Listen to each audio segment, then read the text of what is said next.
Here's everything I packed in my hospital bag with my second baby. There's things I used and didn't use, so let's get into it. The Freedom Mom Perry bottle and their disposable underwear are the best, way better than the hospitals. 2 pairs of high-waisted underwear, 2 pairs of grippy socks, regular socks because my feet get really cold, 2 nursing bras from Skims. They are so comfortable, definitely recommend. For clothes, I say keep it simple. I brought 2 pajama dresses that button down, which is super easy for nursing. I brought black pajama shorts and pajama pants along with a t-shirt and a really comfy robe. I wanted to stay as organized as possible, so I did a separate cube for my going home outfit, which I ended up not wearing because we didn't leave the hospital until 11 p.m., but it was going to be cute. All blue, of course. I brought 1 pair of sandals that I wore to the hospital. The comfier, the better. I decided to bring a rolly suitcase. I figured that would be easier for my husband since there was a lot to carry. Now, this may be controversial, but I am pro getting ready, doing your skincare, feeling your best while you're in the hospital. I know not everyone feels that way, and I am completely comfortable with looking like a bridge troll, which I do most of the time.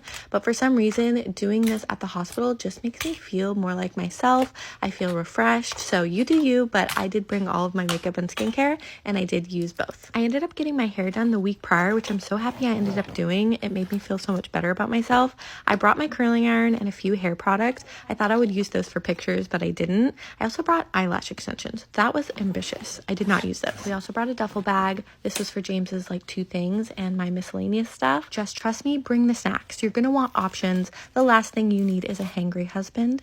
Bring the baby book for footprints, headphones, tripod. I love my instant camera. It captured the best memories. This fan was everything, the best thing I brought. Also ring light if you're into that. An extra long charger cord that came in handy. Delicious beverages, and of course more snacks, preferably the ones that have crack in them like Kit Kat. Calming essential oil, and of course my water tumbler. I would have cried if I forgot that and sent James home. Then James filled his last 2 items in the bag and off he went. I can't stress this enough. Bring your own blanket. You're going to want it. These are my favorite from Sunset Snuggles. They are so soft and plushy. That's everything you need. Now good luck having a baby.